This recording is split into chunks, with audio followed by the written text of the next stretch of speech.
What's up with the gang? Back in the video, and today I be reacting to NBA is Rigged by Jimmy Rick Roller. Y'all make sure y'all check his channel out, you know what I'm saying? Leave a like, comment, subscribe. I'm gonna get into the video, man. I ain't gonna bore y'all with the intro. But his link will be in the description down below, so yeah, y'all check it out. Subscribe to his channel, then subscribe to mine. Or vice versa, you know what I'm saying? Got these memes up.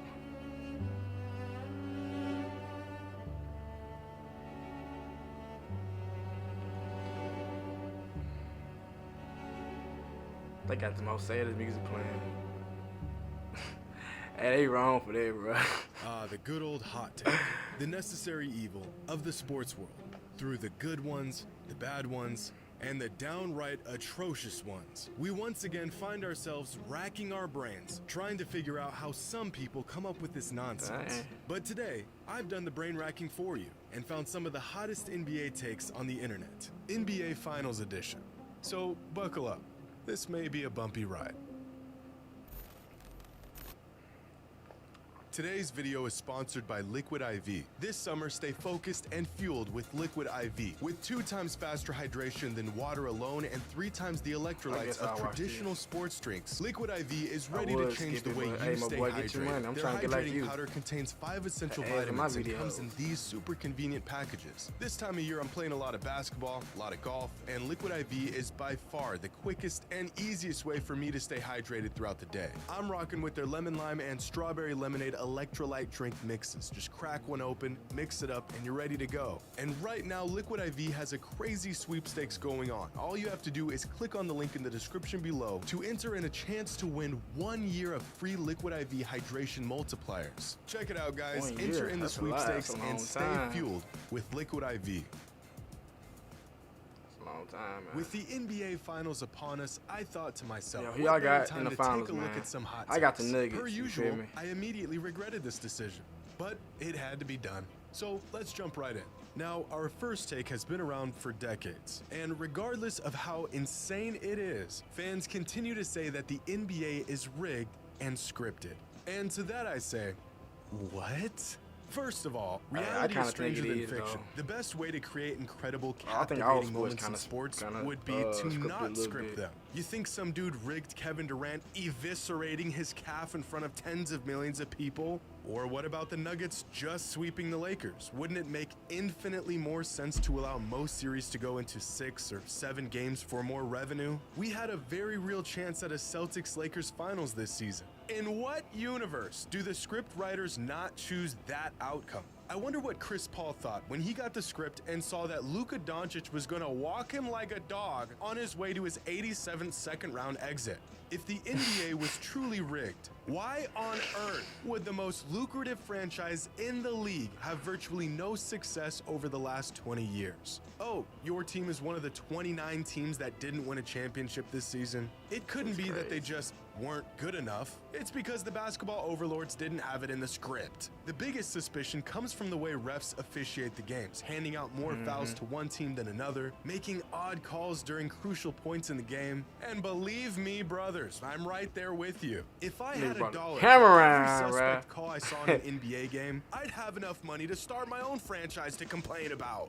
But that's just the nature of sports. Sometimes things go your way, sometimes they don't. As much as we would like for refs to be mindless robots who get every call correct, they're human, just like us, and they make mistakes. This guy says the NBA is colluding to get the Lakers into the playoffs. Well, then I guess the NBA also colluded to get them swept in the conference finals. I know it's tough to watch your team lose, but of all the excuses we can make as fans, can we please stop resorting to this one? This is a bad take.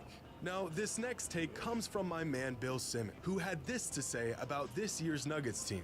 This Nuggets team is the best team I've seen in person in 5 years, since the 2018 Warriors. Not just better, but really probably beats anybody the last 4 years. Now, when I first heard this, I thought that can't be true. I don't know about that, but it is a good team. Might be. Of course, there's no way to know for sure, but going back through the last 8 teams to make the NBA Finals, the 2023 Nuggets do look like possibly the best team. Now, this is all just an opinion, but I think this year's Nuggets team would have beaten the 2022 Celtics and Warriors. They would have beaten the 2021 Suns and the 2020 Heat, and they would have probably taken down the 2019 Raptors. The two teams that I think are debatable are the 2020 Lakers and the 2021 Bucks. But if we Hey, stop training people in person to make money as a personal trainer. get some postseason metrics from these teams, the Nuggets are on pace to being the best team since the 2019 Warriors. In the moment, it may not feel like it, but this Nuggets team is incredible. They beat a loaded Suns team that had the most lethal two-man offensive game in the NBA. They swept a Lakers team that beat the defending champs, and they've done it all in historic fashion. The 2023 Nuggets may just be the best team since the 2019 Warriors. The eye test backs this up, and the stats do as well. Now, this next take comes from a fan who says that if the Heat become the first team to win a championship as an 8 seed, it automatically becomes the greatest playoff run in NBA history. Yeah, Well, I would let's say. look at some of the greatest, or rather improbable, playoff runs throughout the league's history. The 2011 Mavericks are considered by many to have the greatest playoff run of any team. As a 3 seed, the Mavs beat a 48-win Blazers team. They beat the reigning champions in the Lakers and Kobe Bryant. They beat a young 55-win Thunder team, but most importantly, they beat the Miami Heat and their Big Three in 6 games. A series in which everyone and their mother thought Miami was going to win. But one of the most overlooked runs was back in 1995 when the Houston Rockets won an NBA championship as a 6 seed, currently the lowest seed to ever win a title. If some of y'all aren't familiar with this playoff run, it's almost hard to believe what this team pulled off. Because on their way to a championship that postseason, Houston beat a 60-win Jazz team with Malone and Stockton, a 59-win Suns team with 2 All-Stars in Charles Barkley and Dan Marley, a 62-win Spurs team featuring the league MVP in David Robinson, and a 57-win Magic team with Shaq and Penny. A few years ago, I made a video on the most difficult championships ever won, and the Rockets title in 1995 was ranked number 1. In fact, if we add up the total amount of regular season wins from all the teams the Rockets beat that postseason, we get a whopping 238 wins. Compare that with the 2011 Mavericks and this year's Heat, as well as some other metrics, and it's clear that the Rockets had a much more difficult path to a championship. But the 95 Rockets did have a solid squad surrounding Hakeem, with players like Clyde Drexler, Vernon Maxwell, Kenny Smith, Sam Cassell. This was a good team. The 2023 Heat, however, have absolutely no business even being in the finals. It's literally Jimmy, Bam, and the Undraftables. Even the Mavericks in 2011 are a criminally underrated team. They were the 3 seed going into the playoffs with 57 wins. They had an awesome core of players, and they were easily one of the best teams in the league that season. They just had to make it past the heavy favorite to win it all. This year's Heat team was never favored in the postseason. From the very first series, they were expected to get sent home, and 2 of their core players have virtually sat the entire playoffs. So between the 1995 Rockets and the 2023 Heat, it's close. The Rockets had a more difficult path, but the Heat were expected to have absolutely no chance at all. You could make a great argument that if the Heat win a championship this year, it would be the greatest playoff run in NBA history. And so this is a good take.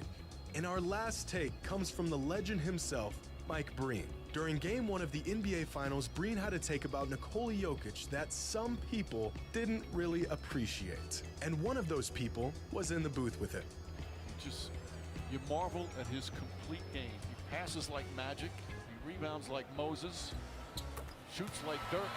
Rebounds like Moses? Are you Moses Malone? I know. You want to check yourself? Now, Mike Breen has watched a lot of basketball. He knows the game, and as much as this take seems like a reach, is it really? Breen says that Jokic shoots like Dirk, which is about the highest praise a big man can get, and the numbers support this.